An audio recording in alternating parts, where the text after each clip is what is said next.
اگر مرتے وقت آپ نے اسی کتے کے بارے میں سوچ رہے تھے, او مائی ایلشیشن ڈاگ, وہ بڑا کیوٹی پائی تھا, الے میرا سونا بچہ, الے میرا ٹامی, الے میرا بادل, ارے میرا. Really love Islam actually based on. اور پھوٹ پھوٹ کر رونے لگی.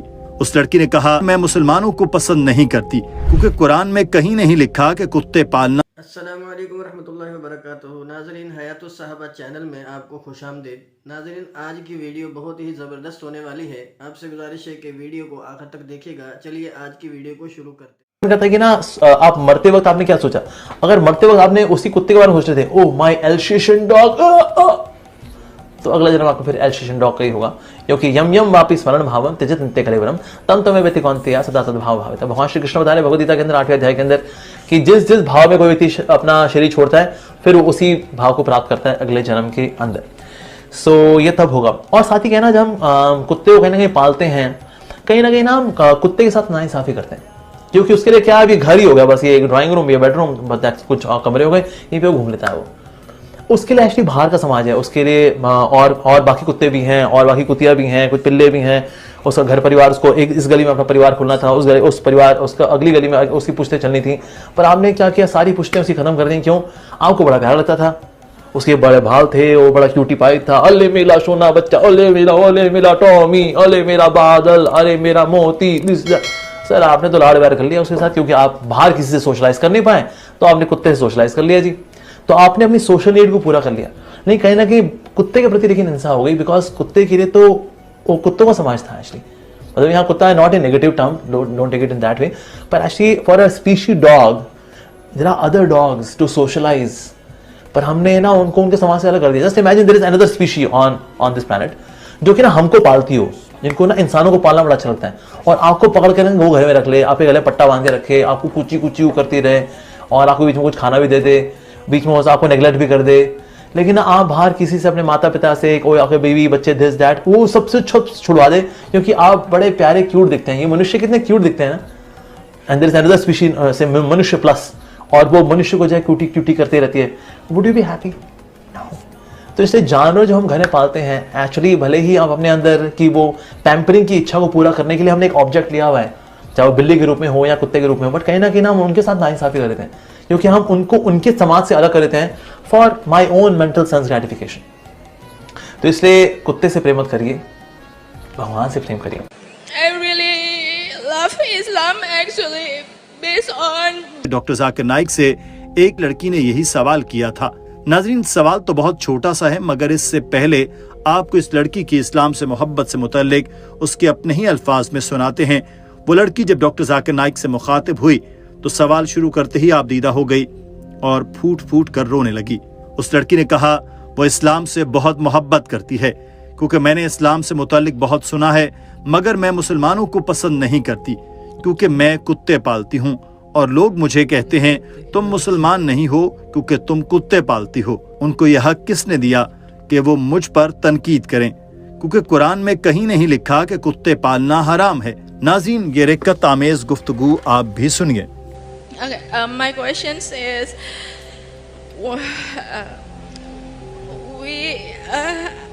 I really love Islam actually based on Jesus, because I was grew in the Catholic school, but a lot of things that is not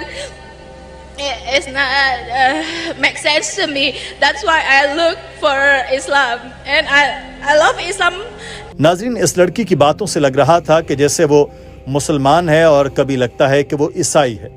یہ کنفیوژن دور کرنے کے لیے ڈاکٹر ذاکر نائک نے اس کا جواب دینے سے پہلے اس لڑکی سے پوچھا کہ کیا آپ مسلمان ہیں, کیا آپ مسلمان گھرانے میں پیدا ہوئی ہیں. اس لڑکی نے جواب دیا, ہاں میں مسلمان گھرانے میں پیدا ہوئی. Sister, what's your background? Are you a Catholic? Are you Christian? Or are you Muslim? Or? No, I believe I'm Islam. But if you say that Muslim is totally So were you born in a submit, Muslim family, sister? but I don't think they really. No, were you born in a Muslim family? Yes, I believe you're born in a Muslim family and you're a Muslim, correct? I believe I am Muslim, but they say that I'm not Muslim. No, but you believe you're Muslim, correct? But Yes. just because you keep dogs as pets and the prophets earlier kept dogs to take care of the sheep, of the cattle. So the other people say you're not a Muslim. اگر آپ کتے کو پالتے ہیں اور جانتے ہیں کہ یہ غلط ہے، لیکن یہ ایک علیحدہ بحث ہے، شاید آپ اسلام پر پوری طرح سے عمل نہ کرتے ہوں، لیکن اگر کوئی کہتا ہے کہ آپ مسلمان نہیں تو یہ بہت ہی غلط بات ہے۔ صرف اس لیے کہ ایک شخص اسلام کے کچھ احکامات پر عمل نہیں کرتا تو اس کو مسلمان کہنا غلط ہے۔ Now if you keep a dog and you believe it is wrong, that's a different question. You may not be a practicing Muslim, but someone to say you're not a Muslim, that's a very strong statement.